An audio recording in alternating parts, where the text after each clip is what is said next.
Right. By seeing this determinant, we can take the some common actually, but I will take the common as only 2 outside. This is here. First row is a plus b plus c. Second row is a plus b plus c. Third row is a plus b plus c. Again it becomes b plus c plus a plus b. Again this becomes c plus a plus b plus c. This is the part what we have that. A plus b plus c, a plus b plus c, a plus b plus c, b plus c plus a. From this we may apply the some another operation. That row operation I am going to do that. Here in this one, the stage is here. We can apply the operation that part as like this. See, from this part, I can apply this determinant property as like this. Here R1 goes to, R1 is subtracted from R2 first. R1 goes to here. R1 is subtracted from R2. What we get, we can understand now itself. Here R1 goes to R1 minus R2. R1 goes to R1 minus R2. So that implies twice of, you see here, a plus b plus c minus b plus c. So that's why you got here a plus b plus c plus a. That's why you got here b. Again, a plus b plus c minus a plus b. That's why you got here c. Okay, a, b, c. Here these are b plus c as it is, c plus a as it is. Again, a plus b as it is. Again here, c plus a plus b, b plus c. This is the part. Right, you have done this one. After this, I would like to apply the one more operation. That operation is here. Here we may apply this one. R3 goes to R3 minus R1. Once again repeating. After writing R1, I am applying the third row as like this. R3 goes to R3 minus R1. So this is equivalent to twice of. Here we are not changing the first row. So that's why ABC as it is. We are not changing the second row also. I think you people are able to understand. C plus A and A plus B. Here also. Subtracting this part. C plus A minus A. C. A plus B minus B. A. B plus C minus C. B. This is the case. What we all know. In this case, A, B, C. B plus C. C plus A plus B. Almost all you got it my answer. But you have to do the one more step. I think the step is here. We do like this. Taken the one part.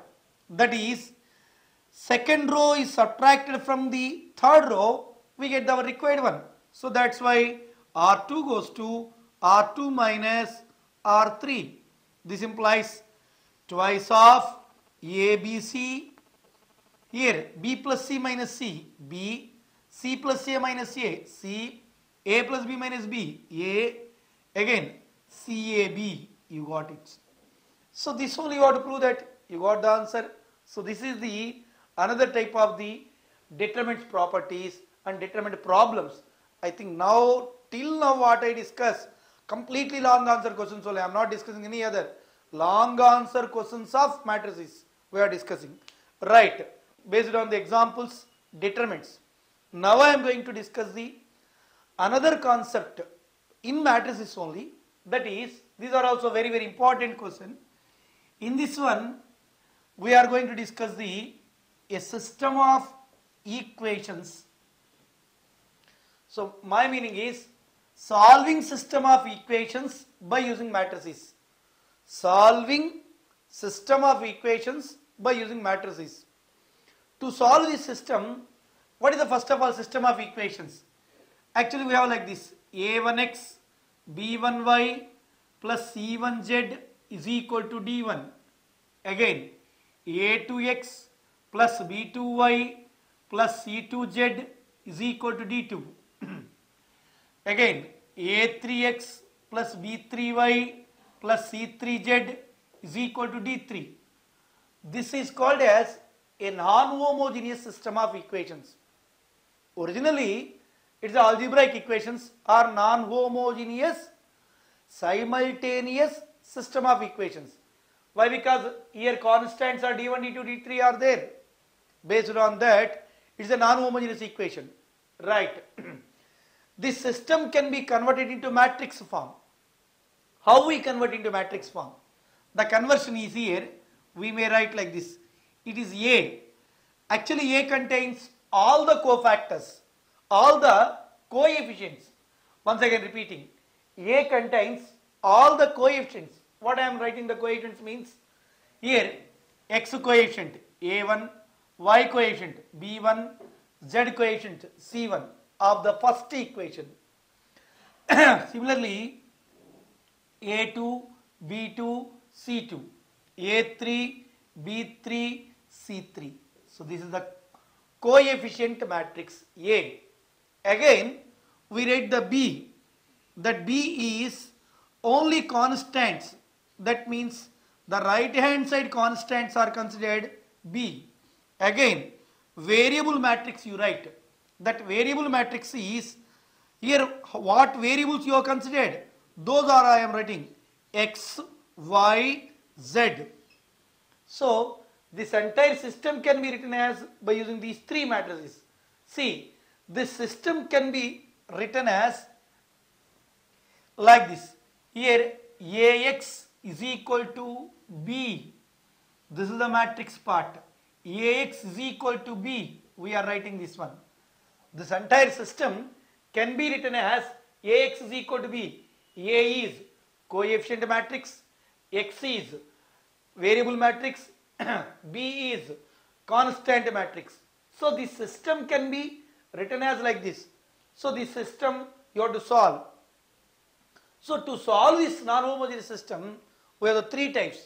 First type is here matrix inversion method. We call this as matrix inversion method. This is the one form. Matrix inversion method. This is the one case. And second one is, I think everybody will know that it's called as Cramer's rule. Cramer's rule. This is the another property, another method to solve this non-homogeneous system. Third one is, we have that this is called as Gauss-Jordan method. Gauss-Jordan method. It is a very, very important Gauss-Jordan method. So Gauss-Jordan method, Cramer's rule, matrix inversion method. These three are the methods to solve a non-homogeneous system of equations. To solve a non-homogeneous system of equations, these are the three methods. Okay. Now I will discuss the detailedly here matrix inversion method, Cramer's method and Gauss-Jordan method by taking example one by one. Not giving a complete explanation of this. Why? Because everybody will know that just it's a matrix inversion method and Cramer's rule and Gauss-Jordan method. Okay. So this is about the matrix non-homogeneous system solving or solving of non-homogeneous system of equations by using matrix method. Okay. Dear students, ఈ రోజు ఎపిసోడ్లో matrices topic సంబంధించి system of equations గురించి తెలుసుకున్నాం కదా. తిరిగి రేపటి ఎపిసోడ్లో సిస్టమ్ ఆఫ్ ఈక్వేషన్స్తో పాటు క్రామర్స్ రూల్ మరియు గాస్ జోర్డాన్ మెథడ్ గురించి తెలుసుకుందాం. Till then keep watching KAB television.